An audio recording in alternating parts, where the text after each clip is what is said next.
Hello class, Mr. Allman here with another podcast here on population.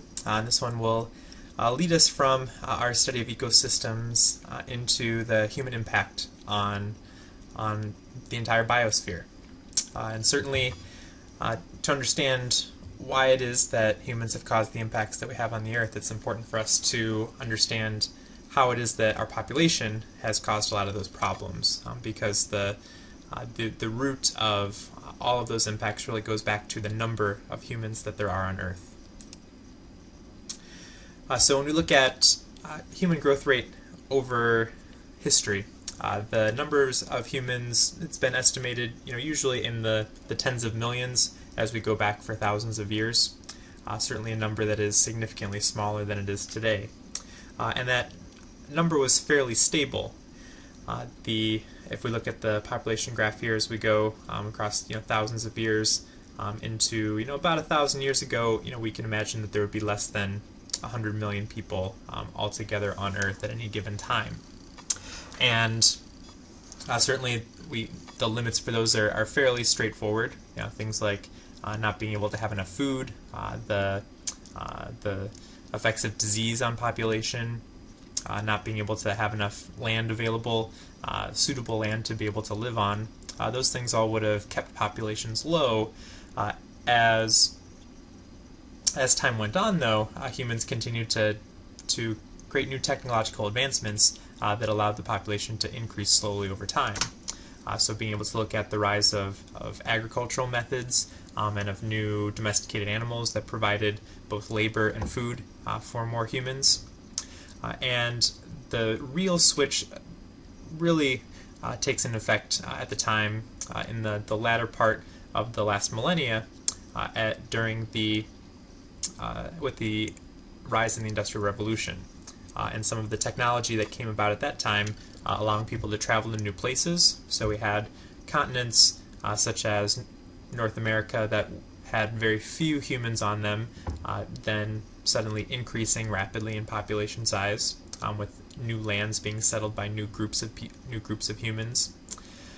You have new technology that allows for mechanized farming, so we have more food being available to people around the world, the ability to transport food from one place in the world to another, the ability to store food, and certainly those allowed for more people as the total amount of food worldwide was increasing. And then perhaps most significantly is the rise in modern medicine and the advent of things like antibiotics, modern surgical procedures, and the ability to fight some of the communicable diseases that caused a lot of people to die at a younger age. Because if people are living longer, then they are reproducing more, creating more children, and then increasing population size. So this is a pretty classic example of exponential growth, because as we look, this red line is nearly vertical over the last 100 to 200 years, as population has shot up incredibly quickly compared to how slowly population rose over the thousands of years before that time. However, it is significant to note that the growth rate is slowing. So if we were to zoom in on just the last 50, 75 years of human population growth, since the mid-1970s, the growth rate has been dropping. If you notice, the percent increase is still positive. So you see that when we look here, the most recent data from 2009 still shows a 1.2% increase in the Earth's population, but you'll notice that it's not as high as having a percent population rise of 2% or more per year. As we project into the future, that growth rate should continue to decrease. So our population will rise, but it's not going to rise as much in the next 50 years as it was during the previous 50 years. Now, it can be helpful to look and see where it is that the population really is growing, because it's something that's not, certainly by no means, even from one country in the world to the next. We see, when we look at these images, these are called population pyramids, and population pyramids will show what the age structure is of the population in a given country. So when you look on the left, this population, this is population pyramid for Afghanistan, and this is a country that's going to be in rapid population growth. You see that at the top of the pyramid, the people who are elderly, the numbers are very small, whereas the size of the population at the base, representing children, is very wide.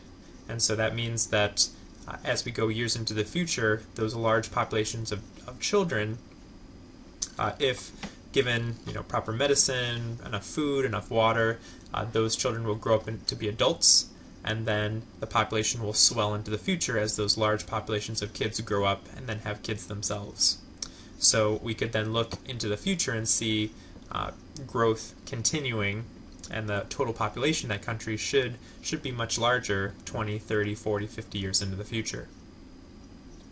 In the center, this population pyramid represents Italy, and this is a country that is static or even in decline in population size. So you can see there's a bit of a bulge in the middle for those people in the 30s, 40s, and 50s. Those represent kind of the largest percentage of the population. There's a large elderly population of those over 70 years old, and the number of children and teenagers is relatively smaller compared to the number of adults. So this means that on average, any given couple is more likely to have no kids or one child as opposed to having 2 children or more. What effect that'll have in the future, if you are to look 20, 30, 40 years into the future, we should then be able to see a population decrease in size in Italy from today versus what it will be in the future. Finally, for the United States, this is a slow growth model here. We see that the birth rate in the United States is a little bit larger than it is in Italy, slightly more than 2 children per couple. And so we see that from the infants all the way up through into the 40s and 50s, the percentage of the population is fairly stable.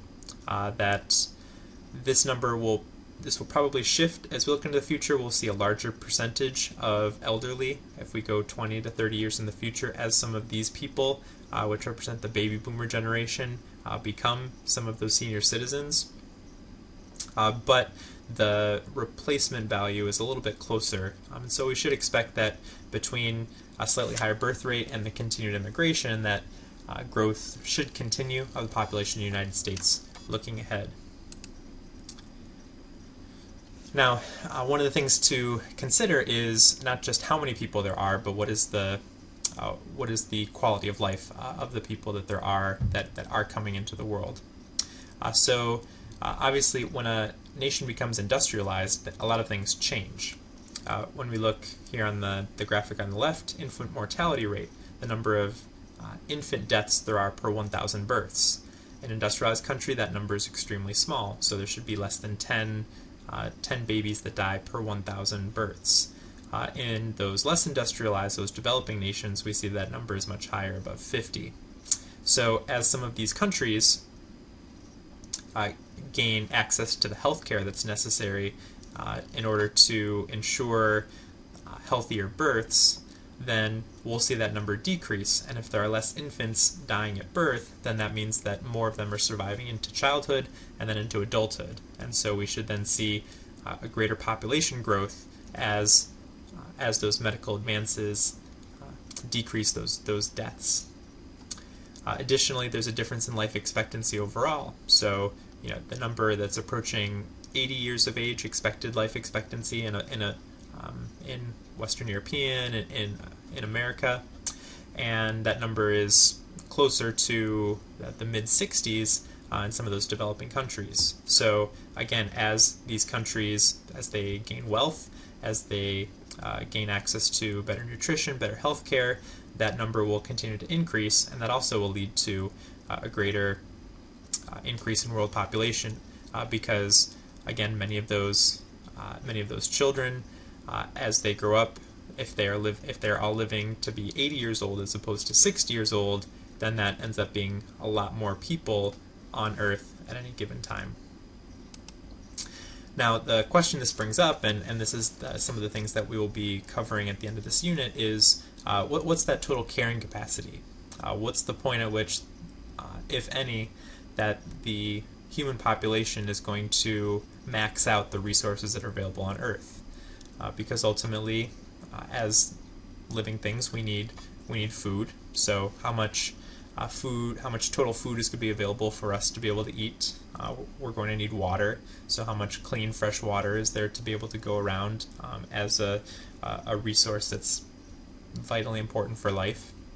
And space. So is there enough land to be able to support not just the human populations, but obviously then the agriculture that is going into providing us with the food that we need to eat. And as we will see, there's a big difference between an industrialized nation and the amount of land that it requires versus those of a developing nation, based largely on the diet, on what it is that people are eating. And so it's our behavior as much as anything that will really determine how many people will be able to survive on Earth, rather than just a blanket number of people. So as we move forward, we will certainly examine some of those specific issues facing the Earth based on the number of people that there are around.